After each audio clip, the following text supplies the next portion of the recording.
एक वक्त का किस्सा है। नाम नेहाद गांव में बिट्टू नाम का एक लड़का रहता था, जिसके पास बहुत सारी बकरियां थीं। वो अपनी बकरियों को जंगल में चराने के लिए ले जाया करता था, ताकि वो घास फूस खाकर अपना पेट भर सकें। एक दिन बिट्टू अपनी बकरियों को चराने के लिए जा रहा होता है कि उसे लकड़ियां काटने की आवाज आती है।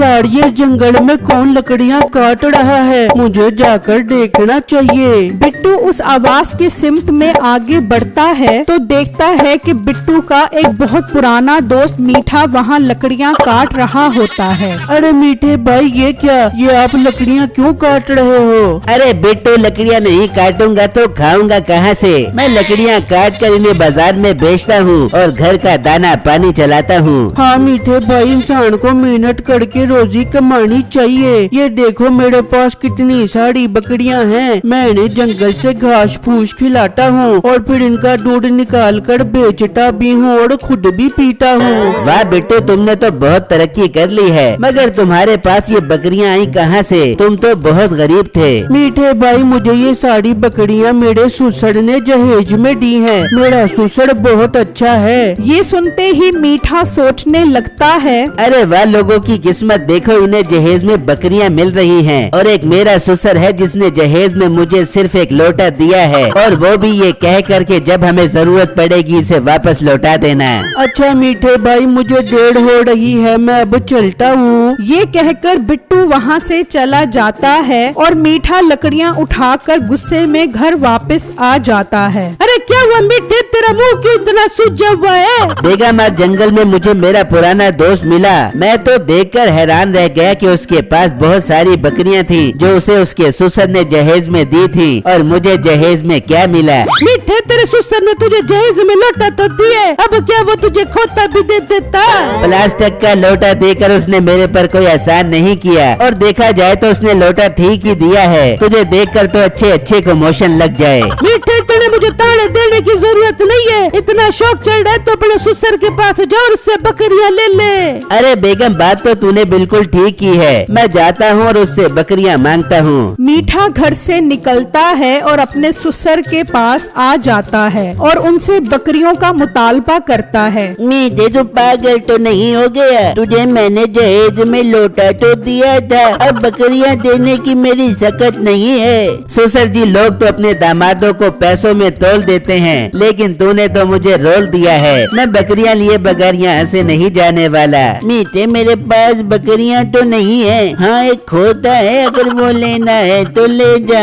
मीठा इसी बात को गनीमत जानता है और वो खोता ही ले जाता है। कोई बात नहीं, भागते चोर की लंगोटी ही सही। इस गरीब ससुर से बकरियां कहाँ से मिलनी थी? कम से कम इस गधे पर लकड़ियां लाद कर अपना काम आसान करूँगा। मीठा वो गधा लेकर घर पहुँच जाता है। ये क्या मीठे, तू तो बकरियां लेने गया था, खोता ले क्या गया? तेरे बाप के पास बकरियां तो थी नहीं, और ना ही मुझे उम्मीद थी उससे बकरियां मिलने की, इसलिए मैं गधा ही ले आया। अब इस पर लकड़ियां लाद कर बेचूंगा। नहीं बर्दाश्त हुआ तेरे से। मेरे बाप के पास खोता, उसका खोता ले आया और उसे तन्हा छोड़ाया। खैर, जब अगला दिन होता है तो मीठा उस गधे के साथ जंगल की तरफ निकल जाता है और लकड़ियां उस गधे पर लादना शुरू कर देता है। वो उस पर इतना वजन लाद देता है कि वो उठा नहीं पाता और गिर जाता है। चल चल उठ, इतना तो तेरे ऊपर वजन नहीं डाला जितनी जोर से तू गिरा है। मालिक, मेरे ऊपर इतना बोझ मत डालो, मेरी हड्डियाँ बहुत कमजोर है, मैं इतना बोझ नहीं उठा सकता।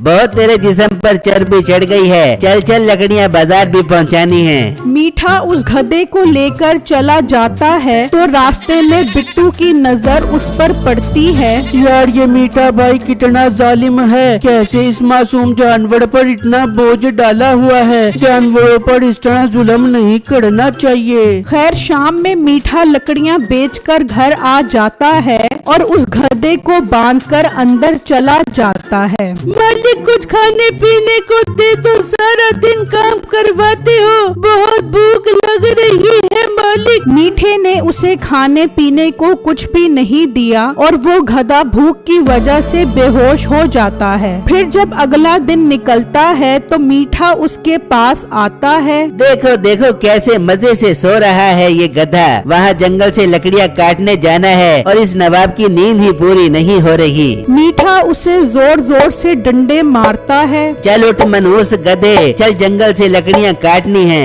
मालिक मैंने रात से कुछ नहीं खाया, मेरे अंदर वजन उठाने की हिम्मत नहीं है। मालिक मेरे ऊपर ये जुल्म मत करो। उठ रहा है ये डंडे मारूं। मीठा उसे बहुत मारता है और अपने साथ जंगल में ले जाता है और दरख्त काटने लगता है तो अचानक दरख्त में से जोर की आवाज आती है।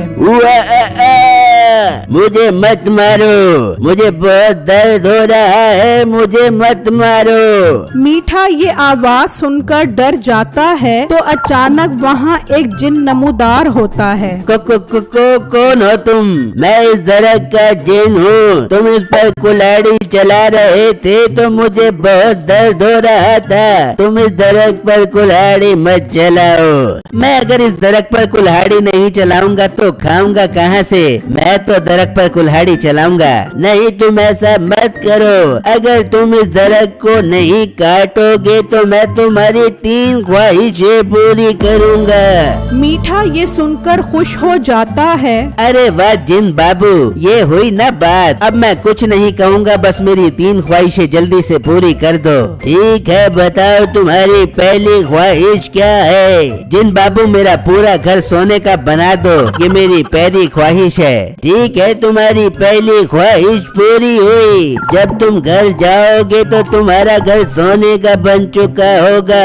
अब दूसरी ख्वाहिश बताओ। जिन बाबू मैं जो कहूँ वो सच हो जाए, ये मेरी दूसरी ख्वाहिश है। ठीक है तुम्हारी ये ख्वाहिश भी पूरी हुई, मगर तुम एक ख्वाहिश ही कर सकोगे और वो पूरी हो जाएगी। अब तीसरी ख्वाहिश बताओ। जिन बाबू इतनी भी क्या जल्दी है, तीसरी ख्वाहिश भी बता दूंगा। अब तो अपना मिलना जुलना लगा ही रहेगा। ये कहकर मीठा अपने घर की तरफ निकल जाता है और जब घर पहुंचता है तो देखकर हैरान रह जाता है कि पूरा घर सोने का हो चुका था। वो घर के अंदर जाता है तो वहाँ भी हर चीज सोने की होती है। फिर अचानक उसकी नजर अपनी बीवी पर पड़ती है। वो घबरा जाता है कि वो भी सोने की बन चुकी थी। हाय ये क्या गजब हो गया, ये तो मेरी बीवी सोने की बन गई। काश मैं अंधा हो जाता, कम से कम मुझे ये देखना तो ना पड़ता। तभी मीठे की दूसरी ख्वाहिश पूरी हो जाती है और उसकी आंखें चली जाती हैं। हाय ये मुझे नजर क्यों नहीं आ रहा, ये मेरी आंखों की रोशनी चली गई। मालिक और करो उल्टी उल्टी ख्वाहिशें। आपने खुद ही कहा था मैं जो कहूँ सच हो जाए, अब कर लो मजे। गधे मेरे प्यारे दोस्त, मुझे ये जिंदगी नहीं चाहिए। मैं पहले जैसा होना चाहता हूँ, तू मेरी मदद कर। मालिक आप जंगल चलो, आपकी आखिरी ख्वाहिश बाकी रहती है। अपनी गलती से तौबा करो और इस जिन से कहो कि मेरी तीसरी ख्वाहिश है कि सब कुछ पहले जैसा हो जाए। मगर मुझे नजर तो आ ही नहीं रहा, मैं जंगल कैसे जाऊंगा? मैं हूँ ना मालिक, जहाँ मैं इतनी लकड़ियाँ उठाता हूँ वहाँ आपका वजन भी उठा लूंगा। आप मुझ पर सवार हो जाओ, हम जंगल चलते हैं। ठीक है मेरे दोस्त, मुझे जंगल ले चल। फिर मीठा गधे पर सवार होकर उस जंगल में आ जाता है और जिन को आवाज देता है।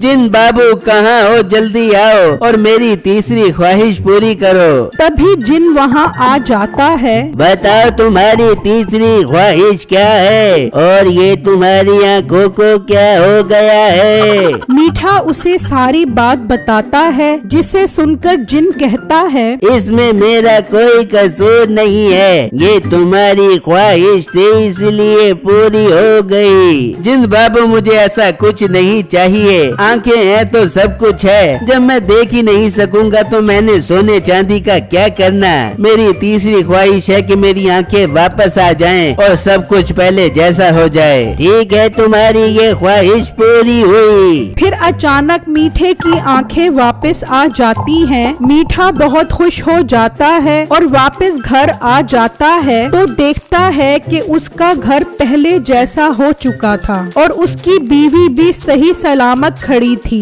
मीठे भी थोड़ी देर पहले पता नहीं मुझे क्या हो गया था, मैं तो लकड़ की बांदरी बन गई थी। अरे बेगम तो इस बात को जाने दे, अब से मैं तौबा करता हूँ, मैं मेहनत करके हक हलाल की रोजी कमाऊंगा और अपने इस गधे का बहुत ख्याल रखूंगा। इसने मुश्किल वक्त में मेरा बहुत साथ दिया है। फिर मीठा आधी लकड़ियाँ खुद उठाता है और आधी गधे पर लादता है। अरे वाह, लगता है मीठे भाई को अपनी गलती का एहसास हो गया है, तभी तो गड्ढे पर इतना वजन नहीं डाल रहे। मीठा अब गधे की खूब खिदमत करने लग गया था और सब हंसी खुशी रहने लग गए थे।